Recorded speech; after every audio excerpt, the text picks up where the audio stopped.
evening meeting. This evening we have the pleasure of having our school board district representative, Elizabeth Anderson, as our speaker.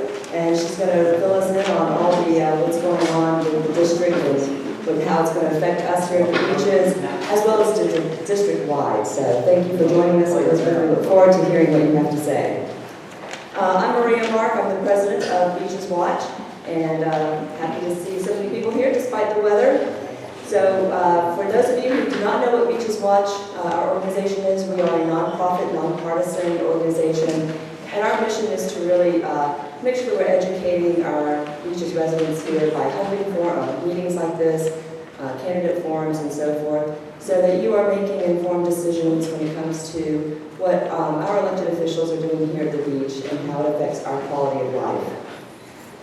We always like to open our meetings by recognizing our elected officials because they are the ones that are making those decisions. So we're going to do things a little differently tonight just to kind of speed the process along. So I want to first start with Atlantic Beach and ask for any current and former elected officials to please stand and please hold your applause until we get through everyone.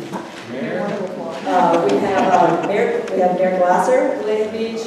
We have Candace Kelly. Thank you. Neptune Beach, any elected officials, current or former elected officials? They may come in a little bit later. Jacksonville Beach. We have Sandy Goldberg. Okay. City of Jacksonville, we have newly elected Matt Carlucci. Thank you. And from Congressman Rutherford's office, we have Jackie Smith, Director of Special Ops. I was not saying that. That's so cool. Any other elected officials that I did not see or recognize? Okay. Thank you all for joining us.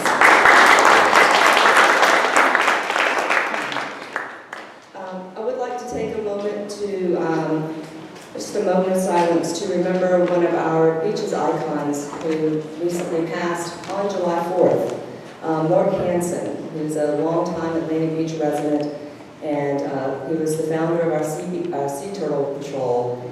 He and his wife tirelessly monitored the beaches during the sea turtle season and has really grown that into a huge effort, including our own board member, Kevin Brown, has been very much involved with it. They were also selected as our Give Back Award this past year. So we want to just remember Mort and thank him for his efforts and his dedication to improving our quality of life as well.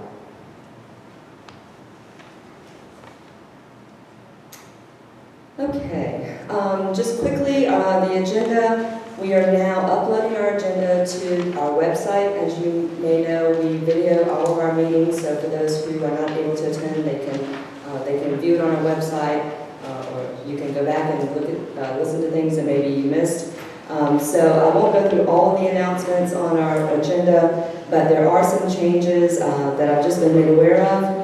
The Atlantic Beach Town Hall meeting that was scheduled for July 13 has now been rescheduled to August 3rd at the Gail Baker Center over on Dutton Island Road.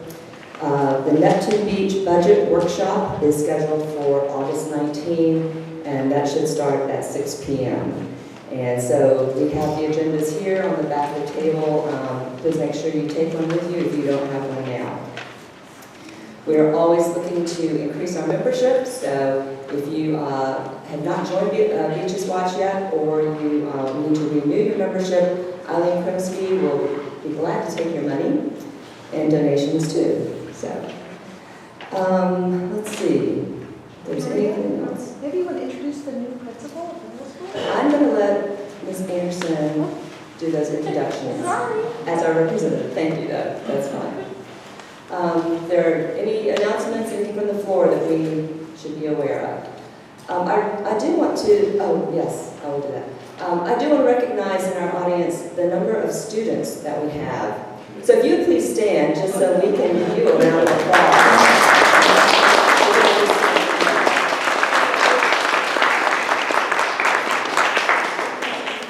You're our next generation of leaders, so I'm glad to see you here and involved and engaged.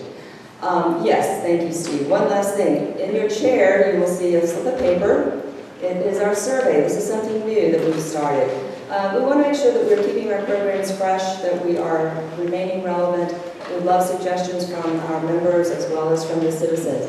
So please, if you just take a second, it's very short, fill it out. You can just circle and then, any comments that you have, and then there's a box in the back of the room. If you wouldn't mind just dropping that in the box on your way out, we would really appreciate it. We really value your feedback to make sure that we're giving you the quality programs that you guys need and that we need as a community. So, without further ado, because we do want to make sure we have time for a Q&A following Ms. Anderson's presentation, we are ready to bring her up. So, Ms. Anderson, thank you very much.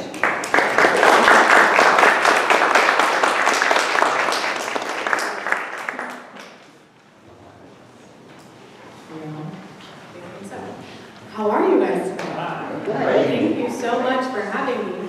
I do want to take a minute before I get going into this presentation and kind of find out who all of you are. So I do have some principals here. So if you're a principal, if you'll just wave.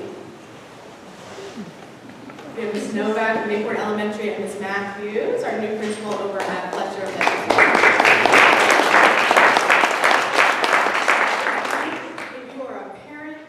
Grandparent and you take some ownership over a child in school, would you just raise your hand and give us a wave? All right, thank you. Thank you all so much for being here. And I would imagine that all of the rest of you at least know a child or have passed a school at some point. And certainly you all pay taxes that contribute to our education system. So thank you so much for being here. Again, I am Elizabeth Anderson. I'm your District 2 school board member. I'm newly elected. I'm going to have to stop saying that, I think, at some point. But as of November, so I've been sitting in the seat for a little while, but it has been a quick race to get into the thick of things. Sometimes I call it quicksand, but that's okay. And so I'm very grateful to Teachers Watch for having me out tonight so we can talk a little bit about all things Duval County Public Schools. I'm going to go over some general information, some items that Teachers Watch kind of thought people would be interested in hearing about, and then I might breeze through that, but please feel free to jot your questions down. I'm happy to answer questions. I find that you probably know more about what you want to know than I could anticipate, so we will go ahead and get started. I just realized this is a picture of me, and this presentation several times and just realized that was at Mayport Elementary School for literacy. Okay, so District Duval County Public Schools. Where does money come from? That's what we're going to start with first. What is our budget? Where does money come from? Money comes from these places. We have state funding that comes from the FEFP and is designated by the legislature and signed off on by the mayor. We have local funding, so that is your required local effort. Which gives us capital outlay and discretionary operating funds. The required local effort is your property tax or millage. Okay?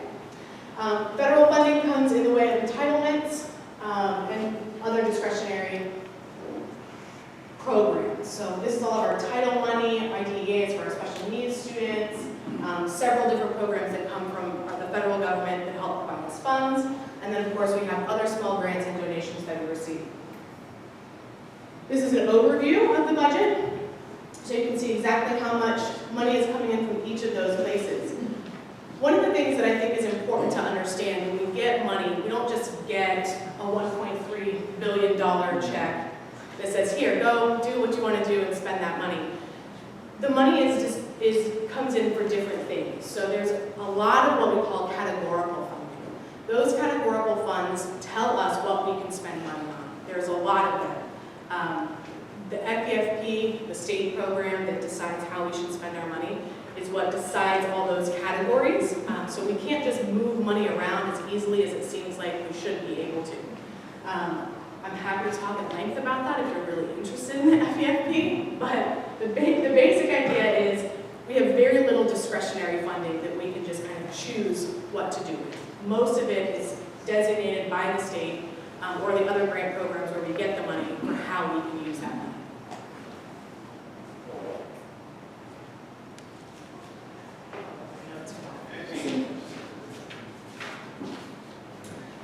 Okay, so this is getting into kind of why we were looking at the proposed school sales tax. We would like to be able to address these areas. So ideally, we want to be able to decrease the age of our facilities. In Duval County, the average age of schools is 44 years old, which is kind of skews things. We have schools that are much, much, much older than 44 years old, like our little Pink Gem in Atlantic Beach. And then we have a few schools that are only about 10 years old. So of course, when we're looking at the average, that brings us to about 44. The next oldest school district in the state is, I think, 31 years old. So you can see that there's a big gap there. Of every other district in the state, we have the oldest schools. So a big part of doing a sales tax is to be able to increase renovations, make some consolidations, have some new construction, which would decrease the age overall for our schools. Also, we want to be able to bring down the average monthly maintenance cost. Right now, we're spending about $500,000 a month on maintenance alone. So if we can put some new systems in, rather than continually trying to patch the old systems that we have, we're hoping that that would obviously bring down our maintenance costs, just like in your home. If you're having to repair your roof or your AC or your water heater constantly, and you eventually replace it, then your maintenance budget goes down. We want to improve our efficiency with our resources, increase student programming, and ultimately, the hope here is that this provides a better option for parents, for families, for children, to be able to choose our Duval County Public Schools so that they are getting the best 21st century education that we can provide. This is what it looks like for District 2. So if we're looking just at the district that I represent, which is Kernan East to the Beaches, this is what we are looking at being able to receive here from the Master Facilities Plan. We went through several community meetings. Many of you came out to the community meetings. We started with something called a Facilities Condition Index. They told us about the age of the schools, the useful life of the equipment in our schools, and the health in general of each of the facilities. District 2 is pretty healthy. I think we're the second healthiest district on average. And so that meant that we didn't have as much need as some of the other areas across Duval County. But nonetheless, the plan has slated $107 million in school, major school repairs. One new replacement school, that would be a full tear down and replace on site.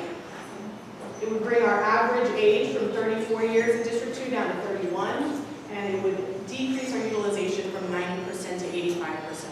So a lot of our schools in District 2, because we are really high performing, are at capacity, or some of them way over capacity. So being able to improve those utilization numbers would be great for some help in our classrooms. This is by school, the proposal for District 2. So you can kind of see what is your neighborhood school and what would you be receiving. There's a website that's dedicated just to the sales tax. It's called ourduvalschools.org, OUR-duvalschools.org. And you can see all of this information there. You can share that information. And then soon, I believe in the next couple of weeks, you'll have a one-page handout for each school that'll go over a little bit more detail about what your school would receive. You'll see, I think I might have skipped over the portable. Removing portables, I think we're going to remove 44 portables across District 2, but a big portion of that is going to be at Fletcher High School. Fletcher High School has a ton of old portables, and Mr. Nelson knows that those have not been in the best shape for a long time. I believe, if I can share your story, it's fallen through the floor in at least one of those portables. So we're excited to be able to get children into permanent structures that are safe, that are more easy to maintain. And so you'll see that for Fletcher High School, for example, we're looking at a 32 classroom addition that would help us get rid of all of those portables. Chet's Creek, which I know is in the Beaches School, but happens to be one of our very over-capacity schools in District 2, is looking at a 30 classroom addition. We'll talk a little bit more about each of these different things, but as the superintendent and the board have discussed, what is it going to look like moving forward with these projects? My understanding, again, I haven't been on the board quite a year yet, but Facilities master plans come around every 5 years, 10 years, facilities plans? 10 years. And so in the past, the plans had just sat around. They said, this is what we should do. They said, okay, we can't afford to do that. And so it goes onto a shelf. And so this board and this superintendent has said, these are things we really need to do. So let's figure out how are we going to be able to bring in the revenue to make it happen.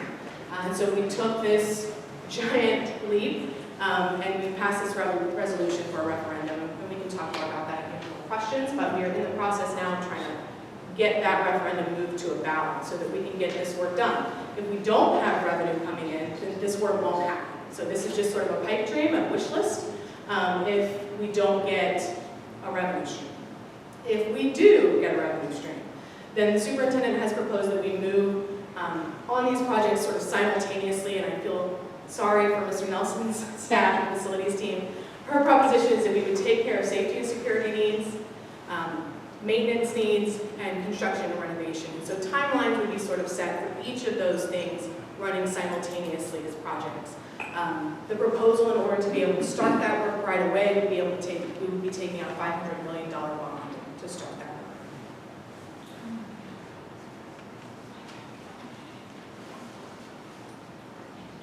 Safety and security, when we're talking about where money has gone.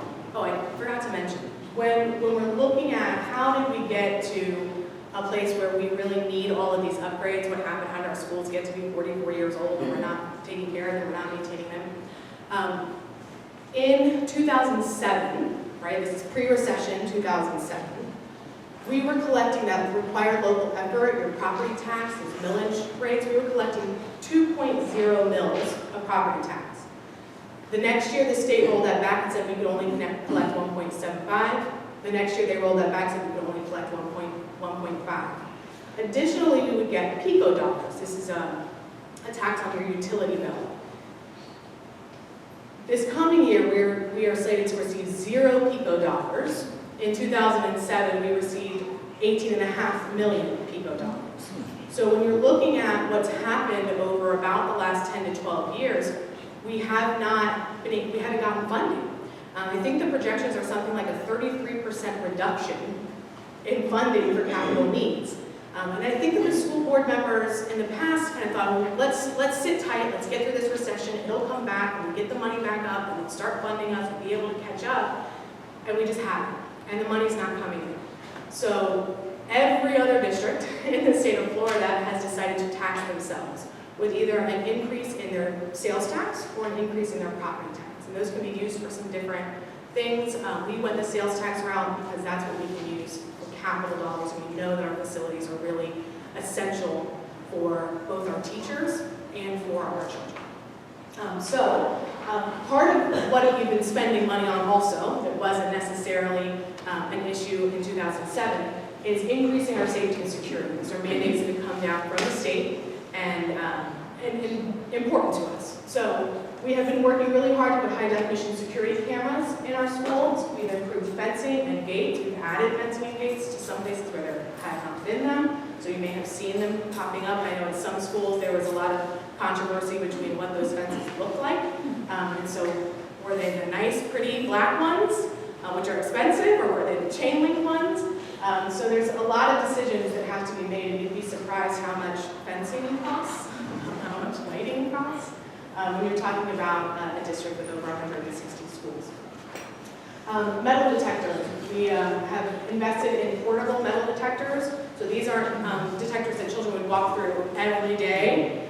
They'll just be used as needed, mostly for events.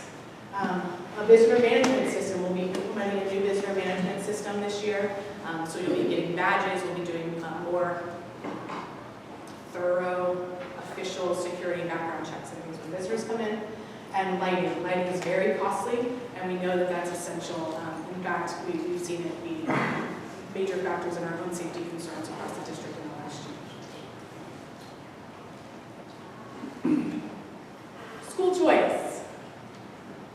I wanted to give you a brief overview of what we offer. So Duval County is a district of choice, which means that you can choose to attend any school outside of your attendance zone if you make it through the lottery, but you have the option to choose a middle school. And I may defer back here to Ms. Peak, our school choice staff person. This is just a bit of an overview. We are a whole choice district. We have 37 whole school magnet programs, 9 schools within a school programs, 20 dedicated magnet programs. I'm going to let Ms. Peak explain what the difference is between those quickly. Would you mind? Yes, good afternoon, or good evening, everybody. I certainly will, but I've got my classroom voice, I don't need the microphone. Please use it. Do you want me to use it? No. Good afternoon, good evening. Full choice, as our board member has disclosed, 37 whole school magnet programs. Our elementary schools, you want me to remember in front of the camera?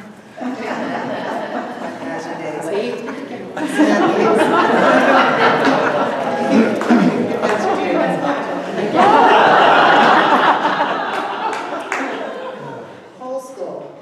Many of our elementary schools, they have magnet programs in them. Whether the children are magnet students or there because it's their neighborhood school, they can participate in the program. The whole school. That's generally at the elementary level. However, we have one high school whole school magnet program. That is Edward H. White Military Leadership Academy. So every high school student at Ed White participates in that Military Leadership Academy. Schools within a school. At the middle school level, I'll use, it's one of our middle school programs. You have some schools that might have an art program in the school, some schools that might have a science focus, but the children that attend that school attend as a magnet student. The neighborhood children, if they choose to participate in the program, then they too complete a magnet application so that they can participate in that program. We have that a lot in our high schools. Mandarin has the ACE program, Lee has the early college program, which means that some children are there because it's their attendance area school, neighborhood school, they want to be there. Other children want to be there to participate in the program, so they apply. Then we have our dedicated magnet programs, which means we no longer have a neighborhood. There's no longer an attendance area. Every child that attends that school has to make application to the school. For example, the students that might attend James Weldon Johnson, Paxton School for Advanced Studies. So we have several schools that are dedicated magnet. Everybody applies, everybody goes through the lottery. And for any of the other programs within a school, or if I want to be magnetized and it's my neighborhood school, let me tell you one of the reasons why you want to do that, and I do want parents to know this because many don't. I go to John Stockton. I'm a neighborhood student at John Stockton. I finished my 5th grade year and I want to go to Kirby Smith. Well, why can't, what do you mean I can't just get continuity of program? I've been at John Stockton from kindergarten through 5th grade. Continuity of program means that you are a magnet student in that school. You can be a magnet student in your neighborhood school if there's a program and you want continuity. We have children at Fishweir. They're there as neighborhood children.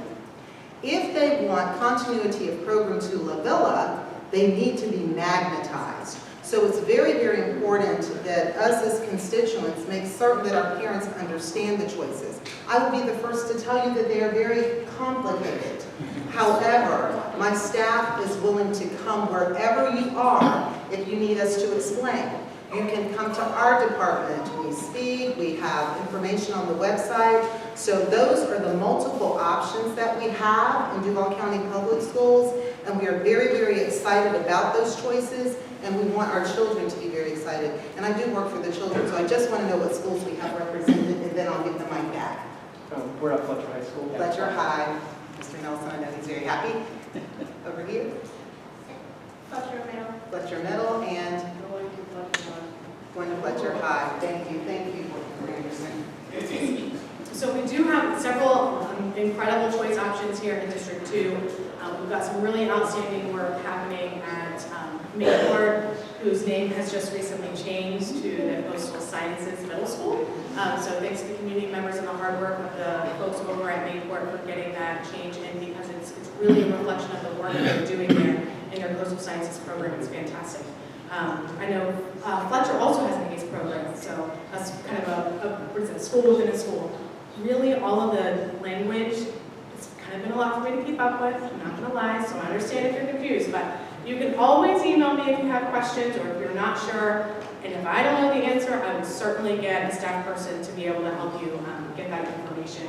I recently was able to go and visit Fletcher High School students, the seniors right before they graduated, and I asked them how many of you are 18, and they raised their hands, and how many of you have registered to vote. A few hands went down, but a lot stayed up.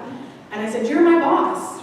And I do think that's important. I like to make sure that everyone understands that if you're a voter, then you elected me, and so I see that responsibility as being very important, and I take my accountability very seriously. So please feel free to reach out. I can say that again later, but whether it's about choice or anything else. We do have lots and lots of applications that come in, and we serve over 23,000 students in our choice program. So we are very proud of the options that we offer students. There is a choice option in every single school. There's some sort of program that makes that school unique. If you are interested in learning more about that, we all have a school choice expo that happens every year around January. Mid-January-ish, because that's when our magnet applications are open. So between January 1 and the end of February, our choice of applications, anybody looking for a special transfer, then they can apply. This is important here. 3 of our magnet schools were recognized at the Magnet Schools of America Conference. Jimmy Lake and Stanton College Preparatory School were honored as schools of distinction, and our own Jacksonville Beach Elementary School, which is a gifted magnet, was honored as a school of excellence. School grades. So we just had some school grades come out. FSA testing scores have come out. We don't have, let me go back. Our FSA scores have come out. We do not have school grades.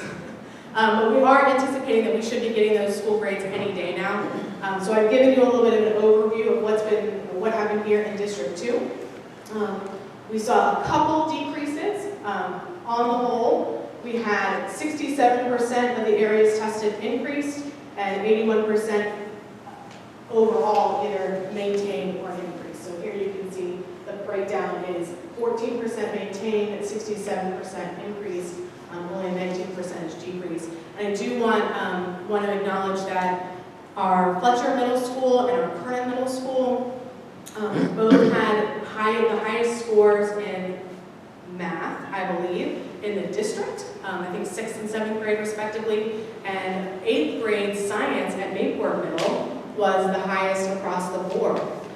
So some very impressive work happening out here. We have very highly effective schools. We have a lot of incredible work going on. I'm very blessed and grateful to represent this district.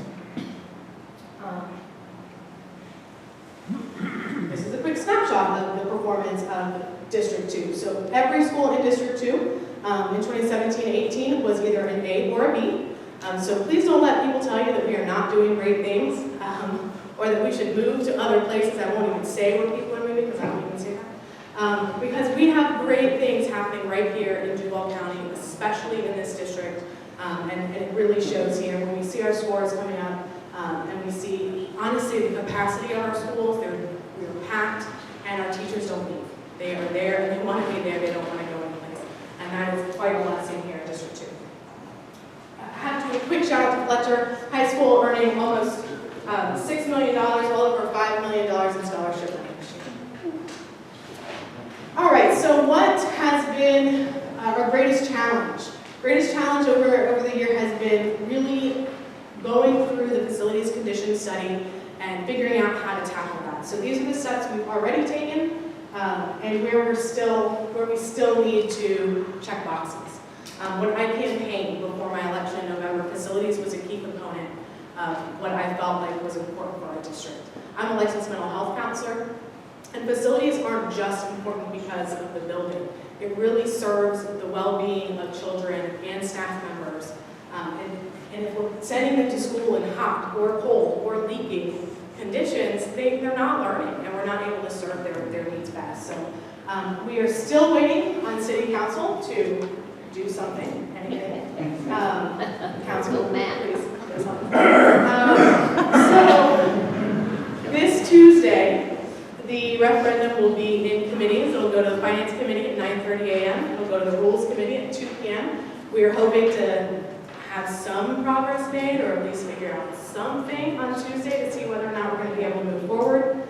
The other thing that we just found out is this OPAGA report. So it's state mandated that in order to have a referendum go on the ballot, the state has to come in and audit things. So you may have seen some questions about audits and finances of the plan and all of these things coming up. Well, the state actually requires that we have a state agency come in and do all of that. So we submitted the resolution the same night that the board passed it, and then that process is supposed to take a couple months. We get that report back, and by statute, that report has to be posted for 60 days before the election. That's one of the reasons why we needed to pass it when we did in order to be able to get a special election on the ballot in November to create enough time for OPAGA to do their work, get it posted 60 days before we have an election, so it's really kind of working on a timeline that is outlined here. We've just gotten word that OPAGA hasn't started our review.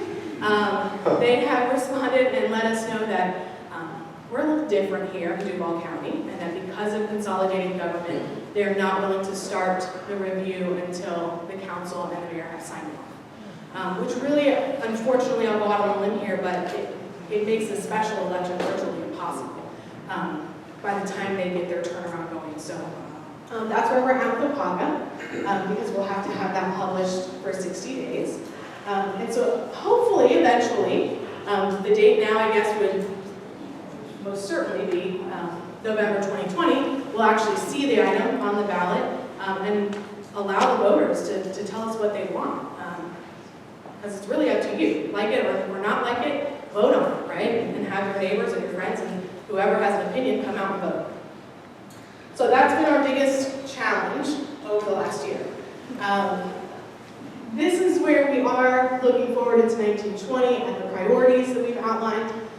Literacy and increasing literacy is always a priority for us. We want to make sure that our students are reading. We know that that is one of the biggest factors of achievement, is whether or not children can read. So literacy will always be a priority. We're also looking at improving marketing. Our marketing team is incredible. They've grown and changed a little bit over the last few years. Marketing is a big thing to me. I think I have the slide next on it. But making sure that we're telling our own story and that we're able to get out there, get connected to people. We'll be having a new website platform, I think, launch. And there's already a new app out there, so if you're a parent and you have a OneView login, download the new app. You can do incredible things right there. It's a one-stop shop for communications for Duval County Public Schools. We would also like to increase our teacher retention. This is a problem across the state, across the country. You've probably seen on the news, lots of strikes and things like that. It's illegal for teachers to strike in the state of Florida. So I don't think we'll see that here. But nonetheless, teacher retention is a problem. We're not able to pay teachers as much as certainly they would say they deserve, but as much as I think they probably deserve as well. And so it's been really hard. We're not seeing the number of students go into the College of Education, so getting those teachers come out to get into the profession is dwindling, and then being able to keep them when we do get them is also challenging. A lot of that has to do with money, but not all of it. Some of it has to do with being able to make sure that they're in safe and healthy working conditions, like our facilities. And then, of course, changes in times. I think that sometimes it can be challenging for teachers in practice in the classroom with behavior and discipline, and all of those things can be challenging as well. So, I had a legislator. I was in Tallahassee, I was visiting, and he said to me, "Are kids really different than when we were in school?" And I said, "Yes, they are." It is very different. They are exposed to so many other things, so that could be a challenge for some teachers. This is one that's particularly important to me and one that I will keep fighting for. Another big part of what I campaign on is supporting the whole child and our teachers as well. Really looking at their whole well-being, not just as a place of education, but as a place of nurturing and learning and growth for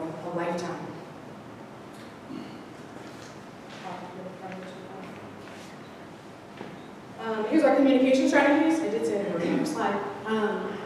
We have a district-wide marketing plan that is in full effect. We're looking at improving our use of communication tools, both electronic and print, so hopefully you'll be able to see more information about what's happening in our Duval County Public Schools or your local neighborhood public schools. We have a couple different spaces for that now.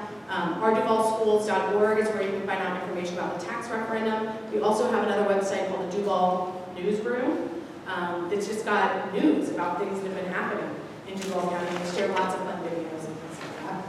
And ongoing stakeholder communications by district and board, things like this right now. Community engagement and having our partners come into our schools, having our schools be a part of our community is really something that I think is essential. I think we do it pretty good out here at the beaches. I can't say that that's happening everywhere, but it's something that I'll continue to focus on, looking at how we can best utilize our community partners and those resources, because there's so many people out there that want to help us, and so many people out there that want to work with kids and want to work in schools, and so we need to make that an inviting space for our community stakeholders to come and join with us. So, thank you. I think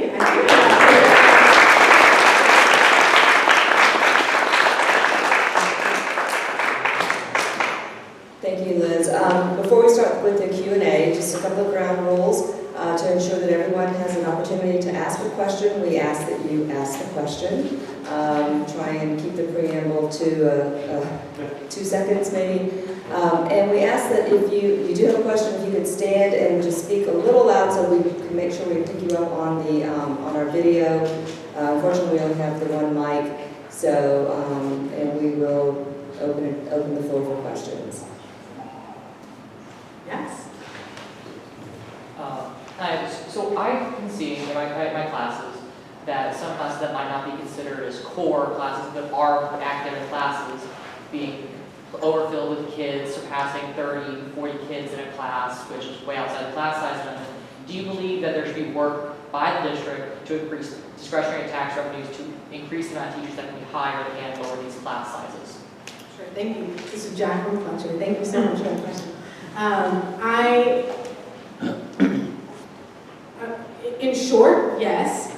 However, the sales tax revenue specifically can only be used for capital items. So there's a few things that fall into that. So being able to hire teachers or staffing, operational things, we can't do that with the sales tax money. I will say though that we've just looked at the new budget, and we are working it so that we're able to get back to a better class size spot. I think we're reducing in high school by a half a student. Oh, that's Everybody remembers that. I'm gonna go there. Half a student on average. I know that sounds crazy, but we do feel like it's important that we're able to keep those class sizes manageable for children, for their learning, but also for teachers. So I think that's an important point, and it is a class size where it's on average. So that's why some classes are probably bigger than others. Yes, sir, Mr. Hall. Ms. Anderson, thank you for the good job that you're doing with the school board. Yes, I have a question about one area of your expertise is the mental health component. And how does that factor into our students' well-being? What is your take on that? Sure. I mean, I'm biased, but I think mental health factors into every part of our students' well-being and our staff. I will say that, again, like I campaigned, I think that the facilities issue plays into our children's mental health. If they're coming to environments that they feel are safe and secure, if those buildings are in good repair, there's not vandalism, chipping paint, stained carpets, no air conditioning, leaking roofs, falling down roofs.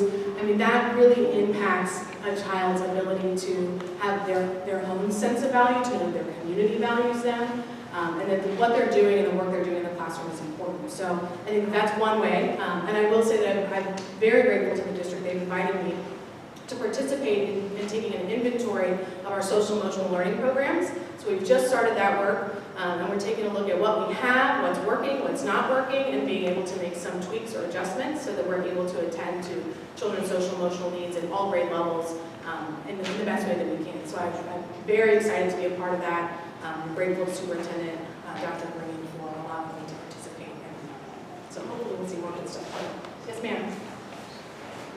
I'd like to tag on to the young man's statement about class size. I think that also pertains to social and emotional of the students and the teachers as well. Because when you have an oversized classroom, you cannot reach every student. And I'm talking from the elementaries on up to the senior high students, speaking as a parent and a teacher. So I would like to see how that's being addressed, as well as the monies that are being poured out of the system that can be spent otherwise on, what are they, penalties because we're going over class size amendment in many areas. In addition, as an ESE teacher, I would like to know what's happening with balancing the inclusion classrooms, because I know many inclusion classrooms are way overbalanced in having ESE students to general education students. And that's more of a self-contained classroom in a general education setting than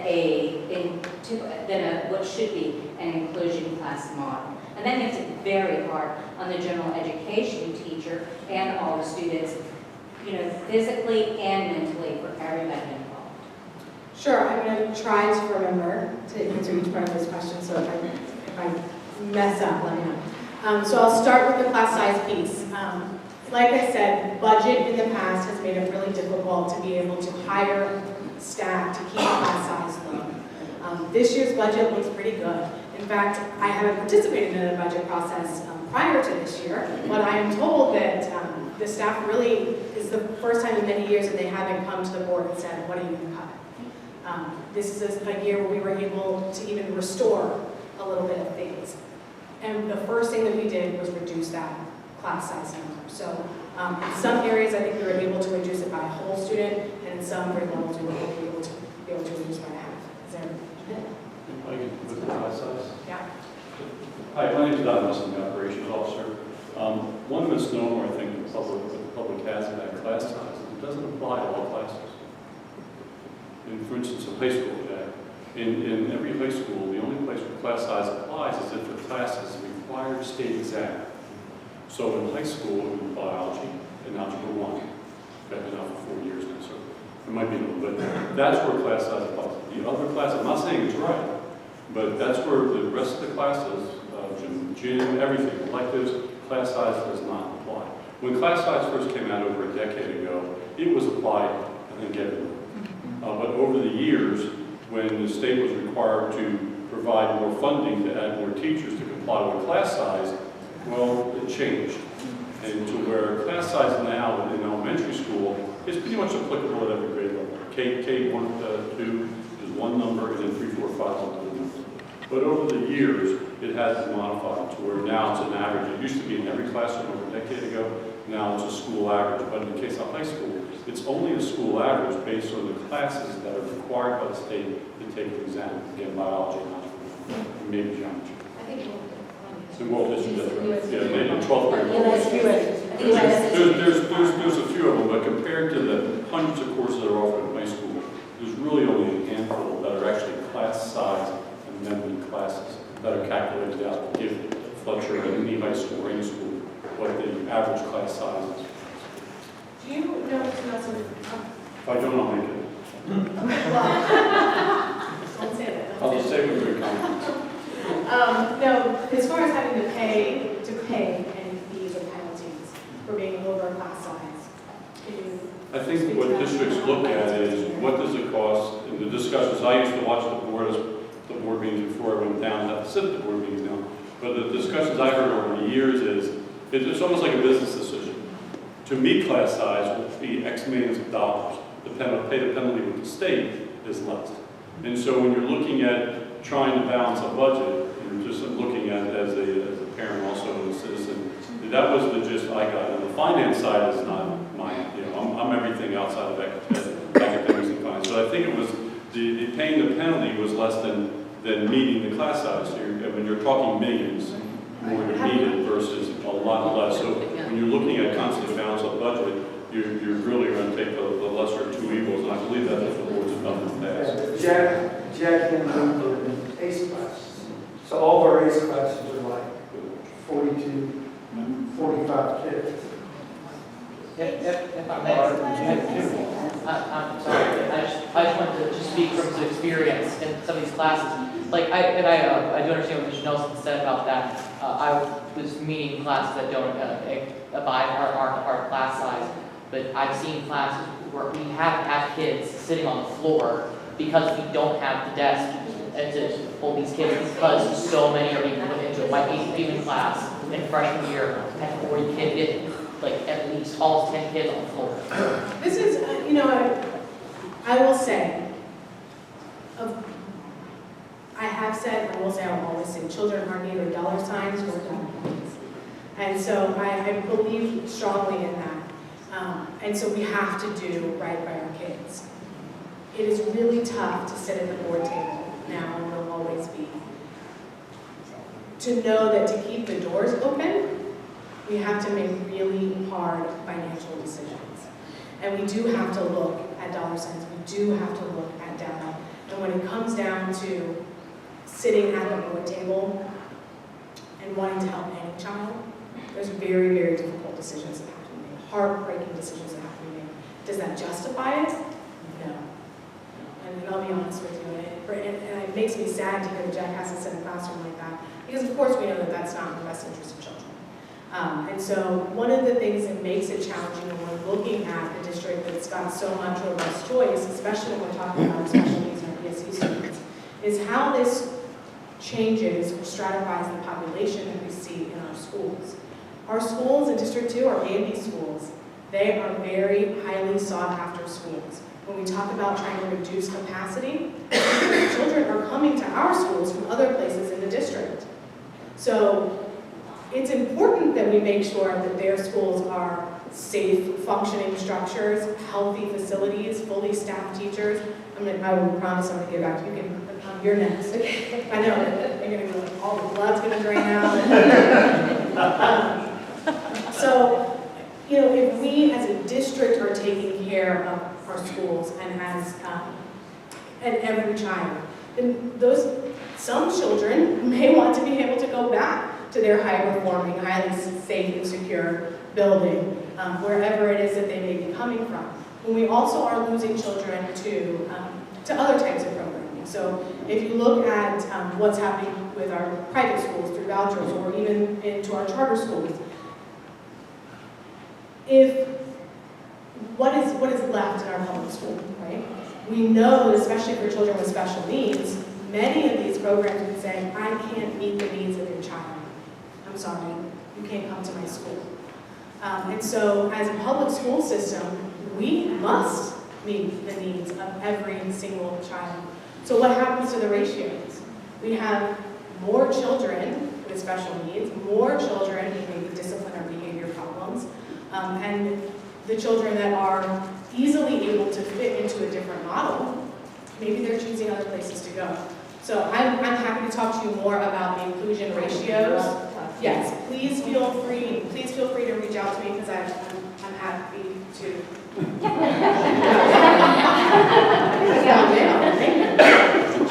Okay, yes, ma'am. I'm very interested in this discussion about efficiency of your dollars and fiduciary responsibility. Can you talk about how the facility project is going to prioritize energy efficiency, lead components, like how that sits into this model? I would probably be able to defer that to Mr. Nelson, who might be able to speak to it more than I could. I will say that as far as prioritizing things, we haven't gotten to a place of having a conversation about design and building decisions and facilities priorities because we don't have any money, right? So like I said before, right now we have a master facilities plan that might just go on a shelf and collect dust and nothing will happen.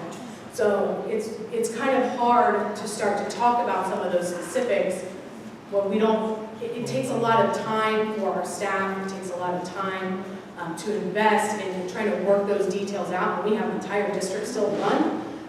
if we don't know if that's even something that we should be, a path we should be going down. So Is there an estimation of how much energy is being lost by having more mechanical systems and windows and everything like that? I'm going to turn the mic over to Mr. Nelson.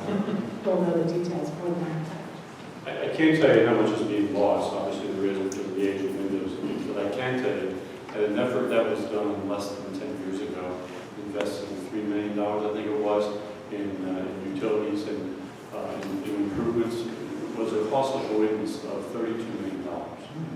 Okay, our annual utility bill, and I go open up mine every month and we're like, okay, let's play utility lottery. What is it this month, especially with the summer? Our utility bill in the state, for our county, if you think yours is bad, is $20 million. Okay, we have it broken down exactly by square foot and by room and by school and by building number of every school. And we have of our staff, they actually monitor that and look for spikes in water usage. And I always joke that if you see water usage, it probably isn't in the middle school because little boys don't wash their hands. But we look for those kind of spikes so we can go and address it. So is it a leak issue? What is the issue? Is there something going on? And if you work in a school, then you know that we are very tight with our air conditioning and it's all programmed. And so it's programmed to come on a specific time and shut off at a specific time because we have almost 17 million square feet. And it makes no sense to air condition 17 million square feet when it sits empty 14, 15, say, well, Fletcher seems like it never closes. It's 5 hours when I work there. But you put in a request and the air conditioning is put on after hours for what we call building utilization. So if this were being held in the school, we'd have a request to go and keep the AC on specifically for this room at a certain temperature.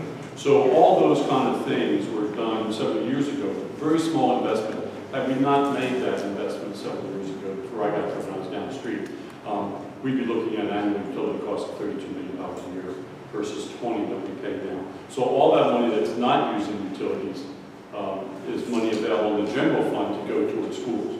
It's not going to go toward capital, it's just going to go towards schools. So it was really done, and since that time, in the 3 years I've been downtown now, we have won multiple awards in environmental savings. So, but I can't give you exactly what the cost of things would be, but I can tell you we track it. We look at that, and there's a director that's down there looking at that. So if you go over now, most schools where the custodians are cleaning the school in the summertime, the ACs are not running.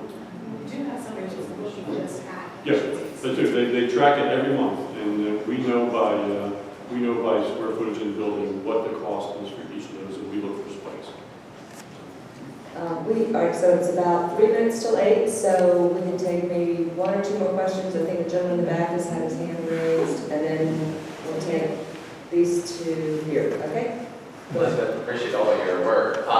My question is, I understand the city council is reluctant to take up the referendum issue, and the mayors as well. Like, what is the best way for us to advocate for getting the referendum on the ballot? Not say 2021, but like, Sure, as soon as possible. I'm going to pass it. No, I'm not actually going to put you on the spot, Councilman Carlucci. I'd like to be on the spot. Okay, well then maybe you can help us know what we should be doing. I want to say Board Member Anderson has done a terrific job in packing a lot of information in a short period of time. And I'm very impressed. I had never met her at the time. The best way is to go to COJ, you don't have to put a dot in there, and you go to City Council. COJ, City Council. And then scroll around until you find City Council and email your district council person and your at-large council members. I'm getting a good number of emails. Emails speak, particularly to the at-large council members, because we need to represent the beaches. And if they're not here tonight, and they hear from you, that you're from the beach, and you're for it, when you're one of the areas that's not going to get quite as much money as some of the other older areas in the vulnerable older neighborhoods, one of our schools built in the Spanish-American War, period. That speaks volumes. So I would really encourage you in mobs and to email district and your 5 at large. I'm here, I support it, you can email me. I already have some emails, Mr. Hoffman, and I will respond as quickly as I can. That's your key, and you need to do it before Tuesday.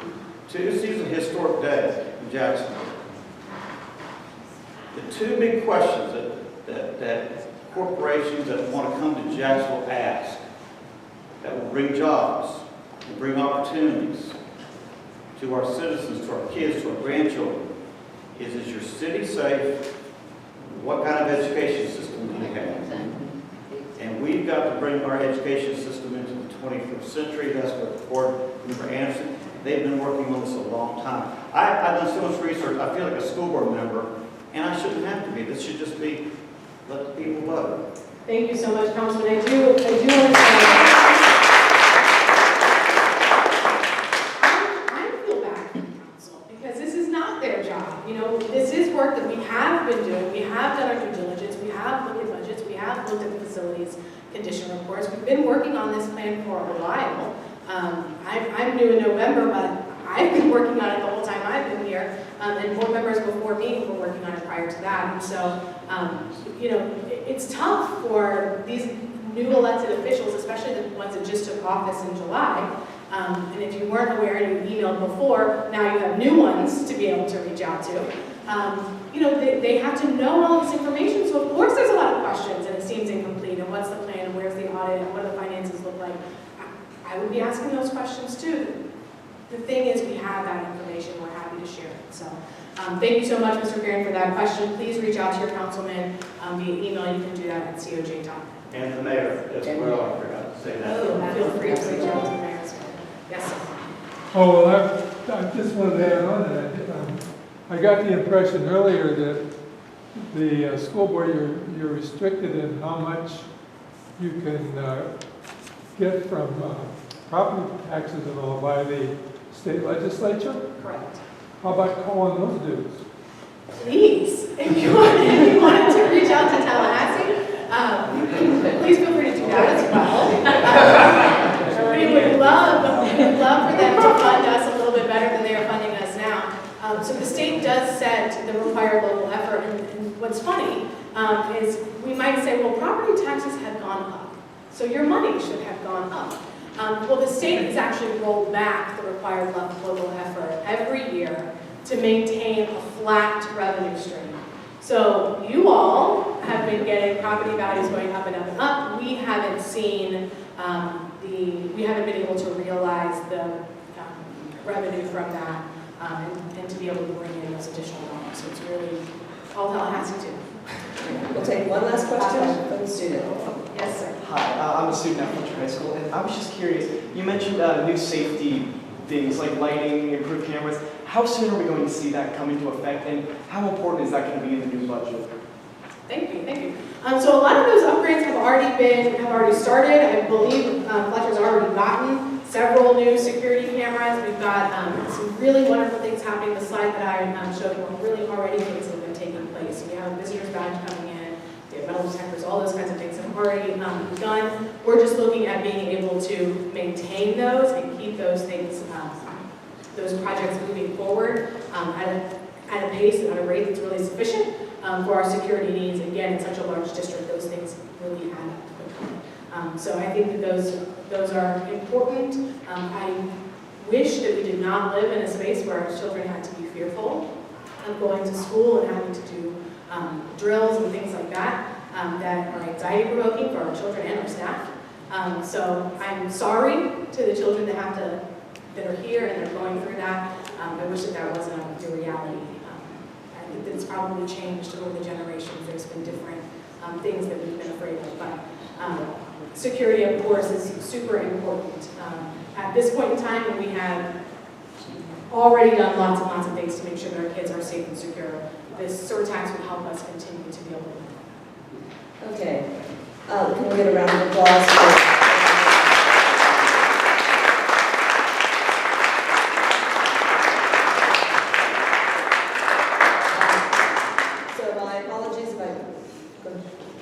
If you need to get in touch with me, you can email me. Go to duvalschools.org. There's a school board tab, and you can just find me there, my email, my phone information, all of that stuff is there. Oh, you have it. Fantastic, you're on the You right did touch. that. Yes. So, okay, just some closing remarks. Again, please remember our brief survey. We really appreciate your feedback. And if you are able, if you could pick your chair up and help us stack them so we can clear the room quickly. And Ms. Anderson will still be here to take some more questions one-on-one. Thank you for having us.